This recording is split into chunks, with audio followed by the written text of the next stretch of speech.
Sounds that sounds great. So for everyone who's joining, hello. If you want to type in the chat and tell us where you're tuning in from, that would be great. EJ is going to be answering all of your amazing questions. There is a Q&A button at the bottom of your screen, which you'll be able to click. Type your question in there and we will try and answer it as best as we can. So thank you so much. So EJ, I'm really kind of interested in knowing how you started writing. I think a lot of authors they go to school, they study it, and that's how they are introduced to writing. Was yours a similar process or was it different? It was different. I always was into writing in high school, and as a child I loved stories. I think at the time I was going to school there was not many books with female heroines. There wasn't, young adult wasn't a thing on the shelves. There's a lot of Hatchet, there's a lot of boys that were the heroes. So I kind of struggled a bit getting into writing or reading because there wasn't a lot of people and characters that were like us. So but then as soon as I started finding those books, a little bit of the Babysitter's Club, some of like the Nancy Drew type-esque things, and specifically Island of the Blue Dolphins, I always tell people was like my most noted book, where I was just like, oh my gosh, there's a young girl who's stranded on an island and she's doing this whole adventure. And that's when I was like, I love stories. And that's when I really wanted to write my own. And so in high school, I was lucky enough to take this elective class called Fairy Tales and Literature. And that's where I just like exploded with like, oh, this is writing. Because I think a lot of times people think literary, and they think, so they think schools and master programs, and then it's just this unattainable thing where you don't really understand it. So yeah, I did a lot of it on the side. I went to school and got my bachelor's of art in visual communications. I still work as a creative director in an ad agency as well as write. But I was writing a lot in secret for a very long time because it was like, the creative outlet that couldn't be touched by people. And then I had a friend that was like, you should try and get this published. And I was just like, that's crazy. I don't want anybody to see this. It's like the one thing that doesn't get criticism in my life, because advertising is like, that's all it is a bunch of people in a room telling you what to do and what to change. But yeah, I guess like I kind of got whittled down to share it with an editor, and she was like, you should publish this. And that book was The Dreamer, which was my very first book. I think I worked on that for about 5 years before I self-published. And at the time, self-publishing was in its infancy. So there was not that, I think Kindle like just came out, the Apple, iBooks just came out, and Colleen Hoover was like the god of that whole self-publishing world. So it was very, very new. And I, bumped along the way, but that's kind of where I went. So I didn't have any traditional schooling, besides like some high school stuff. And then I took a lot of things like this, seminars and courses independently, to kind of get to where I am today. And when you were writing your first book and your most recent books, first of all, how do you plot a book? And has that kind of changed since you started writing your first one to what you've produced recently? Yeah, it's a really good question. I definitely plot. I love plotting. I love planning. I think I like mull over an idea for a very long time to see if I even have a book there. Melissa, I don't know how you are with your books. I feel like the germination of them are always so different. Sometimes for me, sometimes it starts with a scene, sometimes it starts with a character, sometimes it starts with an idea. So it's never always the same, like the inspiration. But as far as plotting, in the beginning, it was definitely like rough. I don't think I like knew exactly how to go about plotting and to make sure I had the right beats and the 3 acts and all that stuff. But then honestly, I think the second and third, I took a class about 8-part plotting, outlining, and that's what I've actually stuck with since then. So for the past 10 plus years, I've been using the same thing. And that's basically, you have to list everything out. So there's like the story goal, consequences, requirements for warnings, costs, dividends, prerequisites, and then preconditions. And then from there, if you fill it all out, where your character is going, what they're willing to do to get what they want, what they're willing to sacrifice, how everyone's affected by everything. And then you can kind of lay out your plot that way. So yeah, I've been using the 8-part plot outline for every book since, and it's helped me tremendously stay on track and also know when there's holes. I mean, this is actually it on the wall right here is the 8-part plotting of my next book, which I had like a little bit of I saw a hole and I called my editor and agent, and we kind of sat down and filled it in. So it's nice to know. I think you can see the map that way. Yeah. How did you get the idea for your book, and kind of when do you know that it's book worthy, in the phrase?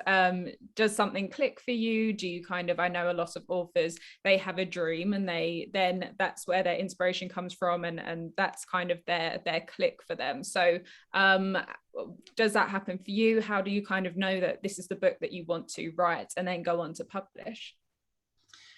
Yeah, it's always I think these are tough because I think a lot of times people will start writing a book. I guess I'll just go back a little bit. I think people will start writing a book and then they get that mid-book, fatigue, and they think, oh, this isn't a good book. But really it's just the mid-book fatigue, which we all feel, where it's kind of like you're familiar with it. It's not as shiny and new anymore. So you kind of leave. And that's why I like plotting, because I think if I plot and I see all the bits that are like juicy and I see how it works as a story structure, that's when I really know. As far as like an idea, usually it's been with me for a bit. So The Dreamer was with me for like, I think almost 6 months before I was jotting ideas down. I was kind of talking about it with people. And then that's when I started being like, okay, what would this be if it was a story? And then The Animal Under the Fur, that actually, the main character came at me really hard and fast. And I was writing the end of the Dreamland series, the 3rd book, when she was just like constantly in my head. And it was very, that I was just like, you gotta wait. And she just was like, this is me. You need to tell my story. And I was like desperate to do it. And that's kind of where I was like, okay, there's this girl who, that kind of stemmed from like, I lived in New York for a very long time. And I think when women in New York, when you're walking the streets at night, you're always kind of on alert, you're walking with your keys in your hands, this whole thing.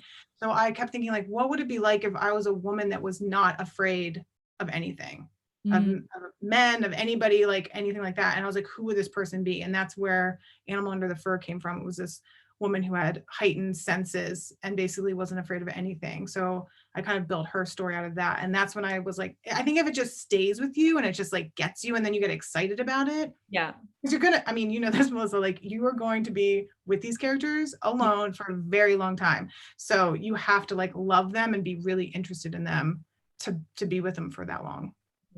We've had a few questions come through. Someone wants to know, what advice do you have for the first line / first few chapters? So the first line, and I actually have this post-it right here, so I can always, first line or first paragraph, I always say is active language. So you want to hook a reader in immediately, and that's with either setting the scene or setting the character. And that can happen with like something's going on. So even if a person's sitting and doing nothing in the scene, something's going on in their head or something's going on around them. So you really want to have active language for the reader to know this is I've been thrown into this thing and start. That's always how I like to do it. And a lot of times the first lines happen later. I'll write out a scene and then I always kind of like right now, like I'll have like a bolded, or I actually make my type red when I know it's not finished. And then I go back and I think of that like juicy bit. So I really would suggest the first paragraph, I'll say, or line is really just like active and what kind of sums up like how you want to start. I always reference V.E. Schwab. I loved her first line in the Shades of Magic series, which was Kel wore a very peculiar coat. And I just like immediately, you're going to be told a story. And I love that. And then in Song of the Forever Rains, my first book, it's the little girl's played in a puddle of blood. And I just felt like it sets you in the scene. And then you're just like curious as to what it is. So I think if you go back actually and look at books that you really loved, look at their first lines and see, is it active or is the first paragraph active? And usually it is. And that's what draws people in. And then as far as the first 3 chapters, again, it's about hooking people, because that's, I think, the litmus test if people stick around. So you kind of want to set up, you really do want to set up your, and this, again, it will get in your head. Once you start understanding structure, in the beginning, I would just write, and it was very fun. But now that I understand the structure, it does kind of mess with you. Steve Martin said this amazing thing where it's like writing is unconscious and editing is conscious. And then once you start understanding craft, you become more conscious, and I think it messes with me. But anyway, so the first 3 chapters, I would say that you want to make sure you set up the cost. So like you set up your characters, and then you set up the cost of basically what we're going to be told. Think of it as like a thesis. If you remember writing papers, for anybody here, you really want to set up like, what are we here to see and experience that these people are going to go through. So yeah. Amazing. One of the questions says, any advice on how to get better at showing and not telling, which I think is something that a lot of writers struggle with. Do you have any advice there? Yeah. The first draft, don't worry about telling. I think all of us tell. It's called Showing Your Fossils. If anybody listens to the Fated Mates podcast, which I'm obsessed with, it's basically showing like all the research, and you're basically writing your own structure and very detailed outline. So don't worry about showing in the first draft. And then in the second and third drafts, the difference between showing and telling basically is by saying, let's say the sentence, it was hot in the room. That's telling. Yes.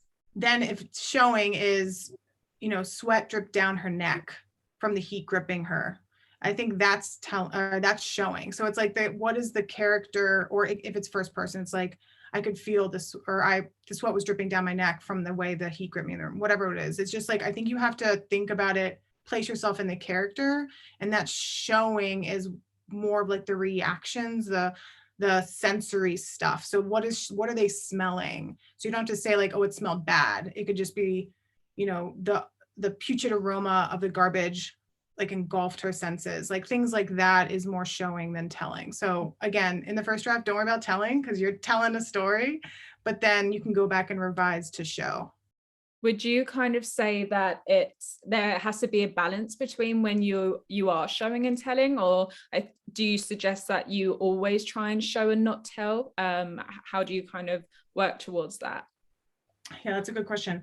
I guess I work towards it really in my drafting, and in each revision, you'll see it. Like sometimes you don't want to over explain stuff. And I do this in the first draft. I always over explain people's outfits, and I tell things like, I'll be like, they're wearing this, because it's because I'm like in my head about trying to see it.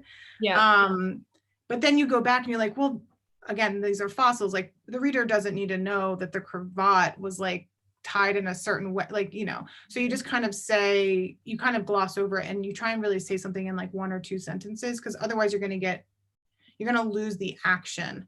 And I think that, I guess, to answer the question, is the balance is where the pacing of it all. So like if you're reading a section and it's dialogue, and then suddenly we're like really into a lot of explaining the room or feelings, you start losing the sense of the situation and the scene.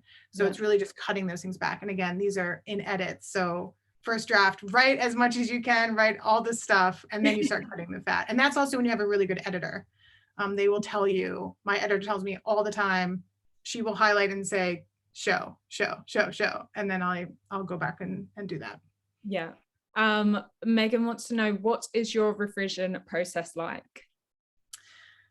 So it's different between independent publishing and traditional publishing. In my independent publishing, I will revise until I'm blue in the face. Like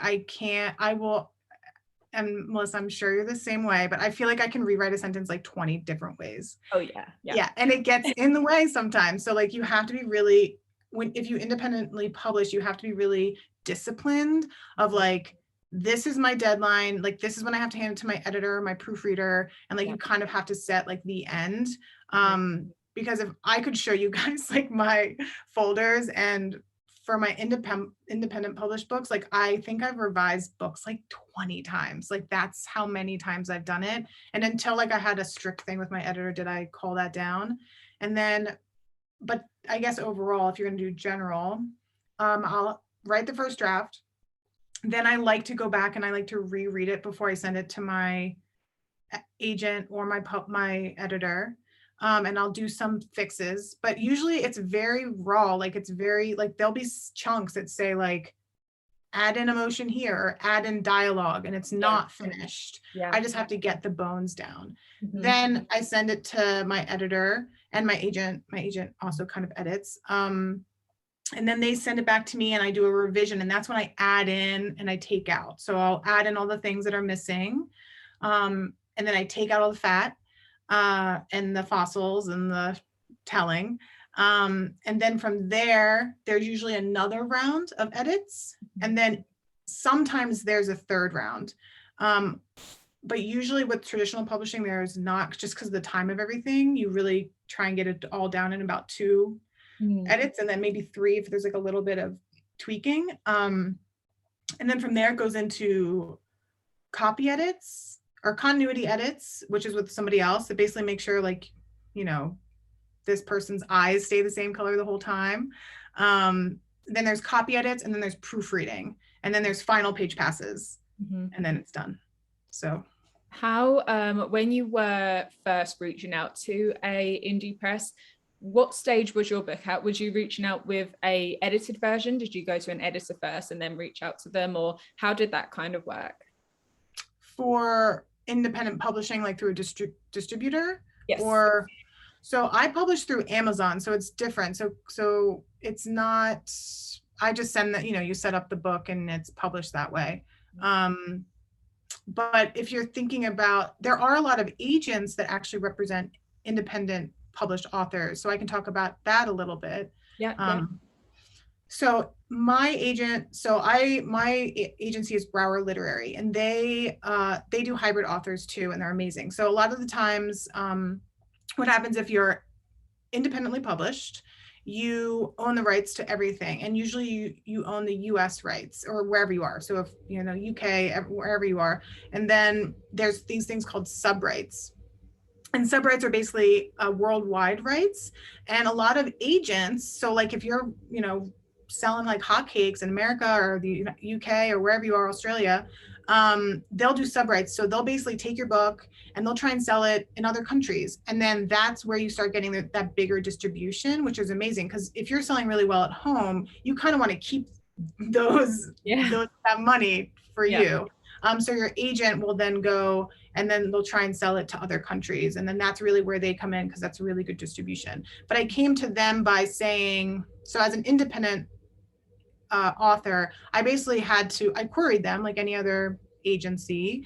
And then you basically say at the end, like, these are my books, these are my accolades, this is what I can do. And then sometimes you say like how many books you've sold, because that number matters. Or you say like if you have a really big social following. They basically, I like to think of it as like realtors, like real estate agents. They just want to see that you have something that they can also make money off of. So you really have to sell yourself as a product. I know that sounds gross, but you know, that's what you have to do. And a lot of the times if you don't have a manuscript, this is what I mean. So like if you're trying to just get agented as an independent author with no manuscript, but potentially for sub rights, they do sub rights management. And then if you have a manuscript, that's just a whole other story. I don't know if that answered your question. Yes, I think, okay. So, I mean, when you traditionally publish, kind of what's the first stage of having your manuscript? Do you then go to an editor? How is that different to how you indie publish and self-publish? Yeah, so basically it's the exact same process as trying to get an agent, but you just do it within a publishing house. So, and then it's your agent that does it. It's called solicited querying. A lot of publishing houses don't take unsolicited queries or submissions, which is, you might see that on some of their websites. So if you have an agent, what they do is you and them will sit down and they'll basically show you like, this is how I'm selling you. And the agent, thankfully, writes like the query letter to the editors, and they sell your book, the book that you want to do. And then it's basically submissions. So they send it out. They usually have some sort of relationship with the editors they're sending, and they send it out, and they do it in chunks, just like an age, like, you know, when you're querying agents, you don't do 100 at once, right? You do like 5, and then you wait, and then you do 5 more, and then you wait and you wait. And that's the same thing with traditional publishing. So the agent will then be like, okay, I sent 5 queries out, submissions out to these houses, and then you wait. And they say like, okay, this is what they said. And depending on what they say, you either can revise, just like an agent, or keep going. And funny story, the Musai series originally was written young adult. I'm not a young adult author, and I think it was being read like, this feels older, this feels older. That's what we were getting from a lot of editors at publishing houses. And I said to my agent, I was like, that's because it is. And then we actually stopped, and for 6 months I rewrote it to be older, and then that's when we got an offer. So yeah, it's very similar to agenting. It just, you thankfully have an agent to then submit to publishers. Mm-hmm. What would you kind of say is the difference between indie publishing and traditionally publishing, especially for the writer and author? What kind of are the differences that they have to be involved with? Yeah, so now it's changing a lot. Traditional publishing is changing. Actually, it looks very different from 5 years ago. And I would say that the difference for independent publishing is that you have to do it all, right? So depending on where you are in your career, but normally you have to figure out the cover, you have to write the book, you have to find the editor that works for you, you have to find the proofreader that works for you, you have to figure out your distribution. So okay, if you want to be within your country, if you want to go other territories, you have to figure all that stuff out, who can distribute in the right thing. Do you want just ebook? Do you want to do ebook paperback? Do you want hardback? Because hardcovers are a different beast to try and get printed right now. So you're kind of in charge. You do your own marketing, you do your own stuff. You have to worry about like ads and like how to properly spend ad money, which sounds like a lot, and it is a lot. And I think independent authors are like gods and goddesses, because I think they are just owning it all and doing it all, and it's just amazing. And the benefit of that is that you get more money. So you basically get more royalties per book you sell. Where traditional, so let's just throw out some numbers here. So like normally you'll make about 70% of royalties on an ebook, where in traditional you'll make about 25 to 30% of royalties on an ebook. And then it goes actually down. I think on paperbacks, you make like maybe 15. And then of course, it depends what you sell it at as an independent author of what you make. But I think, so that's the difference there. Then, so there's money differences for royalties, but it's because, you're doing all that. So you should make all that money, right? Yeah. And also you should be making that money anyway, because it's your product. But then there's the traditional publishing, which I always look at it as, I'm not hiring a publishing house, but like once you have a deal, it's almost like you're working with them so your book can be distributed and marketed. So that's the trade you're doing. So I'm giving away more of my royalties so I can have another team worry about the covers, worry about all the editing and the proofreading and the formatting, and then the distribution and the marketing. So I think it's that trade-off. It's like, what do you want to do? And that's why I'm happy to have both experiences, because I can see the difference. Like, for example, I just redid the Animal Under the Fur cover, and I didn't have to deal with going through the bureaucracy of layers to do that. I just was like working with, my designer, and we're like, let's do this thing. And then it was like very quick, where, there's a lot more rules and stuff in the other way. But so there's pros and cons in both, and it just really depends. Also the market, but we can get into that. Like the genre, I think, matters too, but we can get into that later. One of the questions is, how did you get your agent? My agent, I got because I was looking for sub-rights management. So I was specifically looking for literary agencies that did there's only a few, so they're kind of easy to find actually, and depending on what you want to write, or what you are writing. So if you're purely romance, of course, you just should look at someone who represents that.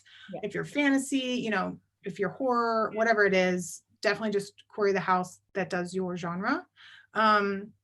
So Brower Literary does subrights management, and that's what I queried. I went through most literary agencies have like what you need to query.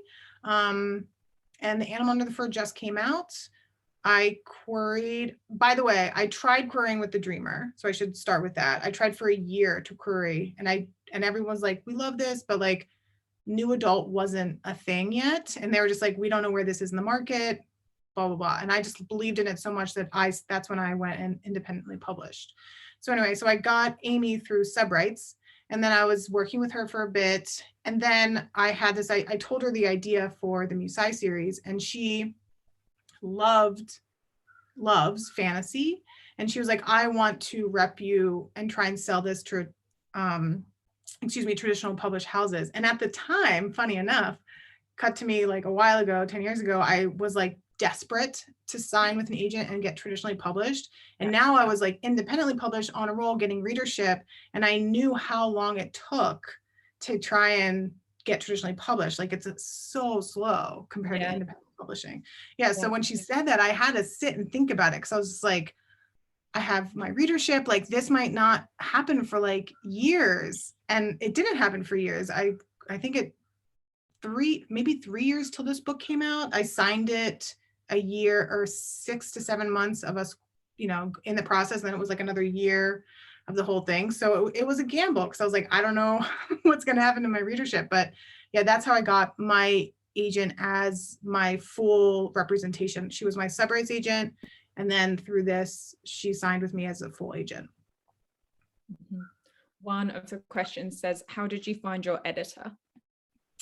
My editor is with the house. So, well, for this book, if you're independently publishing, it's kind of like finding a therapist, I say. You have to do a little bit of trial and error.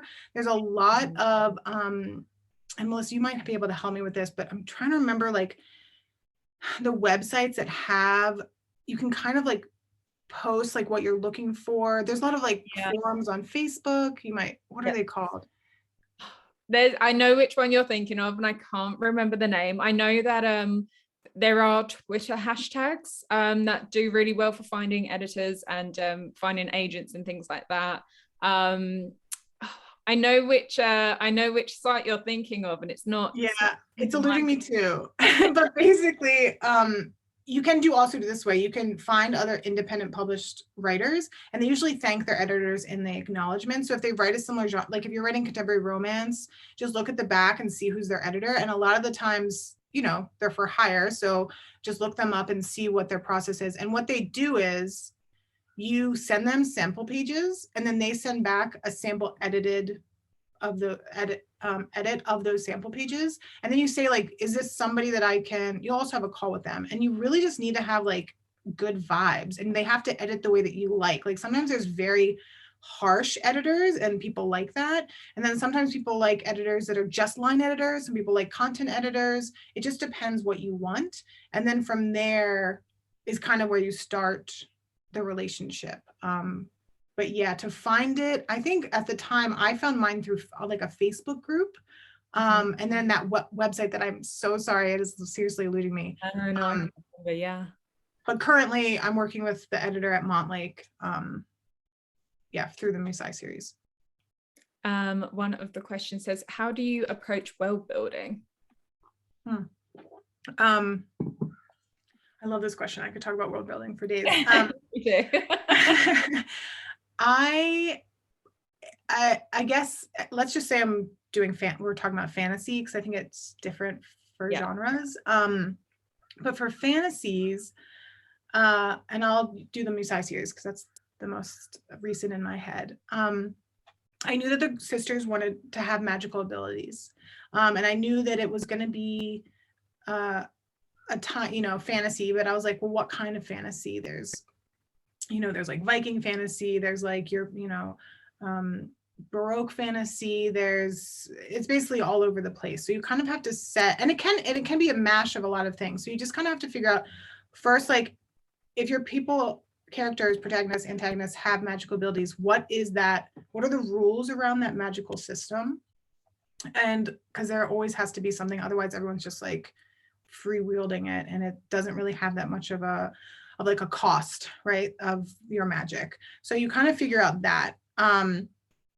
And you can have like a core. So some people build up.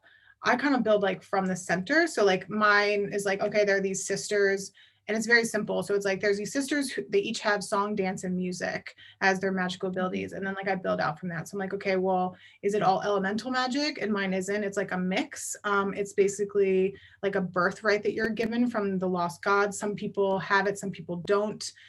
In different parts of my geography, it's celebrated, and then it's also hunted. So you have to figure out like, how is that, if there's people that don't have magic and there are, like, what is that relationship like?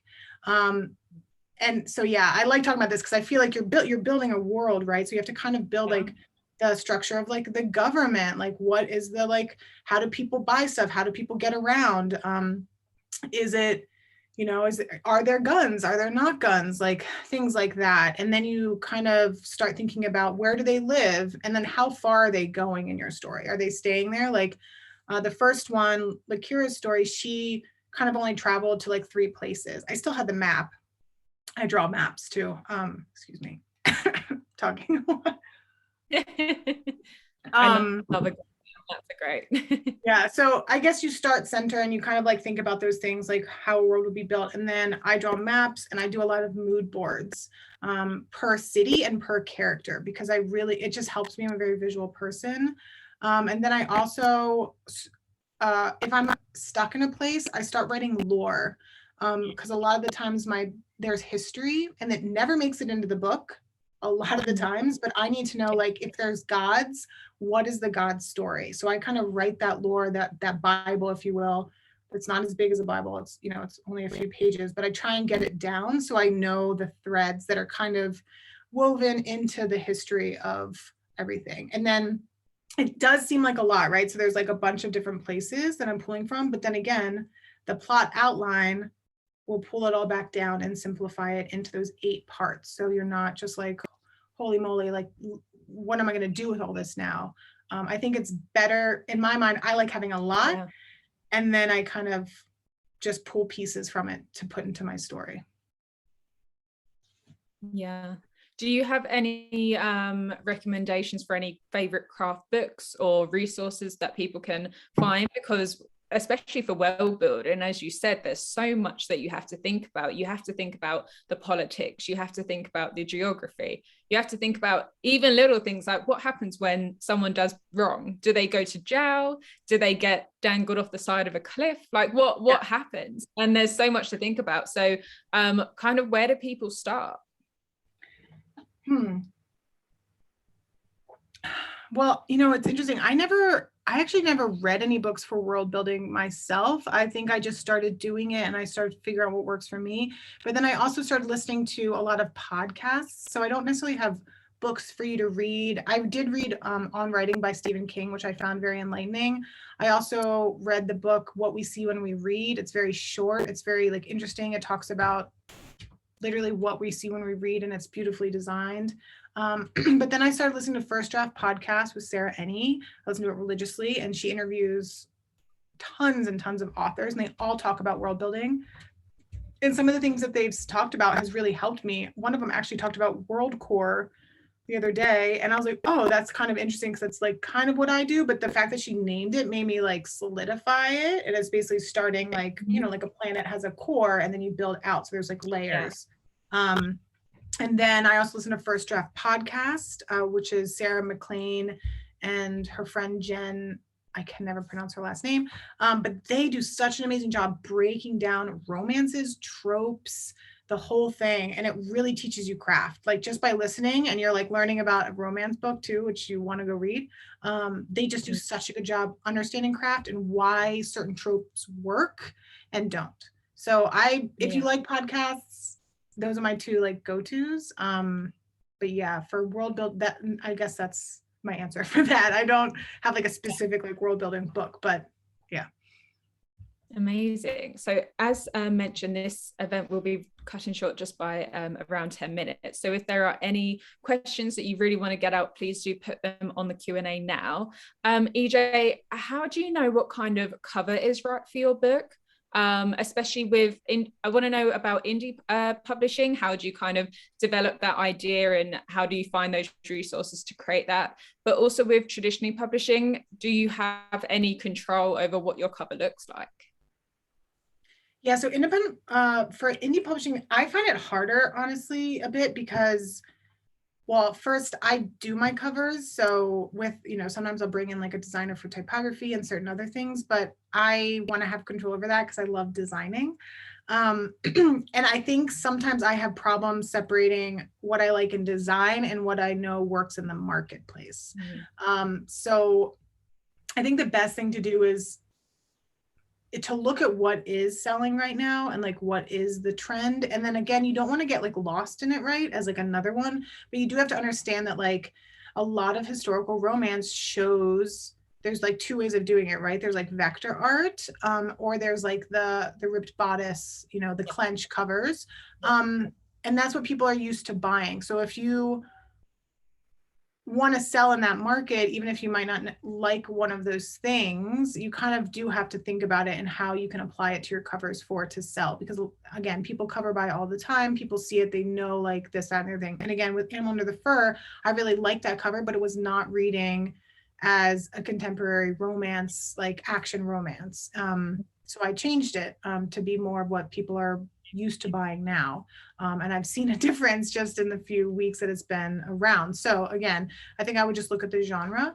And then, so independent publishing, you have that say. So you kind of have to do the research, you have to hire the right people, you have to pay for it. And then for traditional publishing, I had a really good experience with mine. I've heard mixed stories about it. Some people have zero control, at like literally no control. They're like, this is it. My big thing going into this, making sure I signed with the right person, was I talked about that in the introductory call. I was like, I need to be a part of the cover design and I need to have somewhat of a say because it's just so important to me. And thankfully Monlake was like, yeah, they wanted me very much involved. Some people don't have any of that. So I feel very lucky. And what happened here was I filled out this, it was like a questionnaire they give you, and they're like, what other books, what do you see your book as? What elements do you like? What other covers do you like? And then they had a designer, and I'm so honored that it was Michaela Altina. I can never pronounce her last name. But Michaela's like such an amazing, she does like Julie Kakawa's covers. Yeah, she's just amazing. And she gave like 6 different designs, so like 6 different ways we could go, and they're all like black and white sketches. And then from there we chose one to go with to color, and it's been a very collaborative experience, and I've been very happy. Like I could never design something like that. And yeah, so was that experience. It was more like a team, and then you kind of are there creative directing, where this one I was like very much in it, like making it all. So it just depends like where you want to be. Because Melissa, I don't know, do you hire people to make your covers? I didn't know. I have a graphic design background, so I made mine actually on canva.com. So, no, I don't. But I've done some different author Q&As, and they've said the same thing. It really depends. And a lot of the time when you traditionally publish, you don't have that control, but I think they kind of know what works in that market. They're used to kind of doing those covers, and obviously they want your book to sell just as much as you do. So I think it's definitely a balance, and it's great that they actually reached out to you and said that we want you on board. We want to know kind of what covers you like, don't like. I think that's wonderful. You mentioned that you were a creative director. Is writing your full-time job? And if not, what else do you do? How do you schedule time to write? And is creative directing your full-time job? What do you do? So I have 2 jobs. I'm an author and I also am a creative director. balancing, I used to freelance in advertising and it was a lot easier because I could take off like months at a time and write and finish my books. Now it's not the case. I have a 8-month-old at home. I need insurance. In America, it's not that great for insurance when you're not full-time somewhere. So yeah, I have 2 jobs. It is a lot. I will say that with full honesty.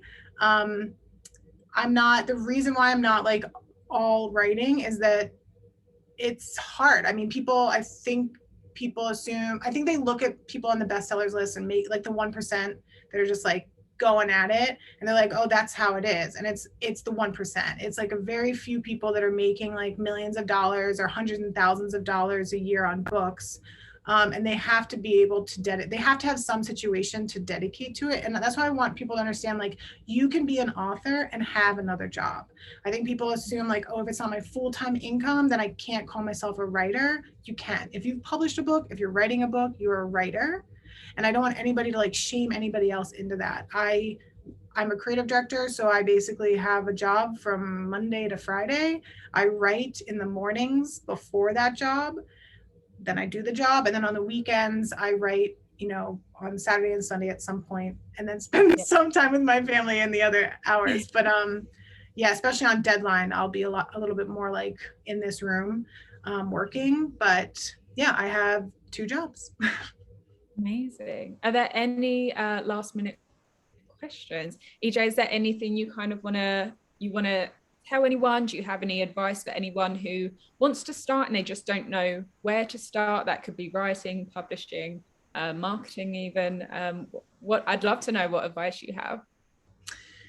Yeah, I think my biggest advice that I give myself daily is that you're worthy of being here. I think the fear that you're sitting at this table, you're talking to people, you're going to these signings, or you once were a reader, how can I possibly now be a writer, is very much alive in all of us. We all have started as readers. So know that if you're getting up and you're writing, you're worthy of being around anybody else. And I just want people to know that writing is really hard, but the community of writers, I mean, Melissa put this together. Thank you so much. Like, it's just a testament to like how much people support each other in the community and want other people to succeed. Because I have so many times not known something and just reached out to a friend and been like, how do you do this? How do you do that? And people want to share, especially in the independent community. I think there's a lot of things hidden behind the curtain in traditional publishing, and people now are like ripping it open. They're like, this is what's going on. And that's really happening in the independent publishing world. And I love that about it. It's very close. People are supporting each other. People are helping each other, finding agents, finding editors, finding whatever, reading books, getting it to their readers for advanced reader copies. I just think, know that you're worthy, even if your idea seems like, oh, it's another vampire book, or it's another whatever Viking book, or it's another magical book, like, that's fine. It's going to be written differently because you're writing it. So I just want everyone to be encouraged to know that we all have self-doubt. Even when you've sold books and have deals and have agents, like, I still sit there and go, is this good enough? So. Oh, amazing. Well, thank you so much. Thank you so much. This has been such a great live, and I think I've learned quite a lot from this. So thank you so much. This has been great. Thank you so much to everyone who's joined, and we've got Emmy's event happening in just a few minutes. So yeah, thank you so much. EJ, thank you so much. Thank you, Melissa. Thank you, guys. Thanks. Bye. Bye.